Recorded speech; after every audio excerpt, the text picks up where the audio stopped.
Welcome back to the next video of my channel. ഒരുപാട് കാലത്തിന് ശേഷമാണ് വീണ്ടും കാണുന്നത്. എന്തായാലും നമ്മൾ ഇന്നത്തെ വീഡിയോ കോണ്ടാക്ട് നമ്മുടെ എലക്ഷൻ കോമഡികൾ, പല എലക്ഷൻ ഞാനിപ്പോൾ ഈ ഇടയ്ക്ക് കാണാൻ എലക്ഷൻ കോമഡിയെ പറ്റിയാണ് ഇന്നത്തെ വീഡിയോ. എന്തായാലും നമുക്കൊന്ന് തൃക്കാക്കരയിലേക്കൊന്ന് പോയിട്ട് വരാം. തൃക്കാക്കരയുടെ NDA സ്ഥാനാർത്ഥി നമുക്കൊന്ന് പോയിട്ട് വരാം. അഞ്ജലിയുടെ കുറച്ച് കോമഡി വീഡിയോസാണ് ഇന്നത്തെ നമ്മുടെ കോണ്ടന്റ്.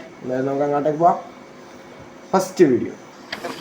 തൃപ്പൂണിത്തുറയ്ക്കുള്ള സ്ഥാനാർത്ഥിയാണ് എൻ്റെ അടുത്തിരിക്കുന്ന അഞ്ജലി നായർ. അയ്യോ അറിയാമേ എൻ്റെ പൊന്നോ, അറിയാം. താമര ചക്കയെന്ന്, താമര പൊളിച്ചാൽ ചക്ക പൊളിച്ചാൽ താമരയാവുമെന്ന് എന്നൊക്കെ പറഞ്ഞ ചേച്ചിയില്ലേ? അറിയാം. പിന്നെ എന്താ അറിയാത്ത സംശയം സാബു ജേക്കബ് മത്സരിക്കുമോ എന്നുള്ള ആ സംശയം ഇതോടുകൂടിയില്ല. അറിയാം.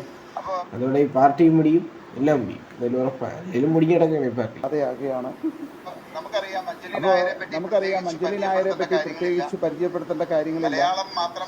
മലയാളം മാത്രമല്ല തമിഴ്, തെലുങ്ക്, കന്നഡയിലെല്ലാം ചേച്ചിയുടെ അഭിനയിച്ചിട്ടുണ്ടെന്നും ചേച്ചിക്ക് 110ഓളം സിനിമകളിലൊക്കെ ചേച്ചി അഭിനയിച്ചിട്ടുണ്ടെന്നൊക്കെയാണ് പറയുന്നത്. പക്ഷെ ഇപ്പം പൊട്ടും വേറില്ല. എന്തായാലും താമരയും ചക്കയും കണ്ടാൽ തിരിച്ചറിയാത്ത അവസ്ഥയാണ് ഇപ്പോൾ ചേച്ചിയുടെ അവസ്ഥ. ഈ പാർട്ടിയിലോട്ട് വരുന്നത് കൊണ്ട് എല്ലാവർക്കും ബുദ്ധി ഇല്ലാതാവുകയാണോ, അതോ ഈ പാർട്ടി ബുദ്ധി ഇല്ലാതാക്കുകയാണോ, അതോ അവർ ഭാവിയിലെ മണ്ടന്മാരാണോ എന്ന് എനിക്കറിഞ്ഞു. എന്തായാലും ഇപ്പം ഈ ചേച്ചിക്ക് ഇപ്പം താമര ഏത് ചക്ക ഏത് എന്ന് തിരിച്ചറിയാത്ത അവസ്ഥയാണ്. ഇവരൊക്കെ വന്ന തൃക്കാക്കരയുടെ അവസ്ഥ ശോചനീയ അവസ്ഥയായിരിക്കും തൃക്കാക്കരക്കാർക്ക്. മലയാളത്തിലും തമിഴിലും ഒരുപാട് അവാർഡുകൾ നേടിയിട്ടുണ്ട്.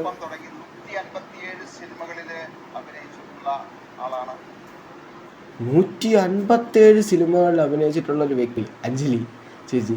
എന്തായാലും ഇത്രയൊക്കെ സിനിമകളിൽ അഭിനയിച്ചിട്ട് ചേച്ചിക്ക് ബുദ്ധിയില്ലെന്ന് എനിക്ക് പറയാനൊക്കത്തില്ല. എന്നാലും എന്ത് പറ്റി ചേച്ചി?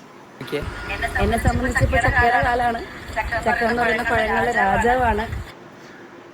ചക്ക എന്ന് തൊട്ടാണ് പഴങ്ങളുടെ രാജാവായത്? ഞാൻ പഠിച്ചിട്ടുള്ളത് മാങ്ങയാണ് പഴങ്ങളുടെ രാജാവ്, ചക്കയല്ല. എന്തായാലും അതുകൊണ്ട് ചക്കയാണ് പഴങ്ങളുടെ രാജാവ് എന്ന് പറഞ്ഞാൽ നമുക്ക് അത്ര വിശ്വസിക്കാൻ പറ്റത്തില്ല. എന്തായാലും അടുത്ത നമുക്ക് കേൾക്കാം.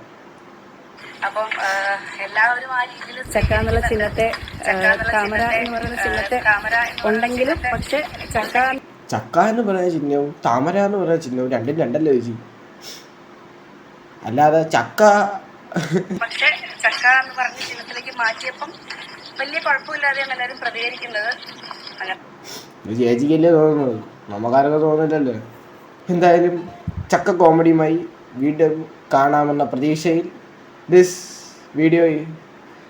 എന്തായാലും ഈ വീഡിയോ ഇവിടെ അവസാനിക്കുന്നു. Thank you.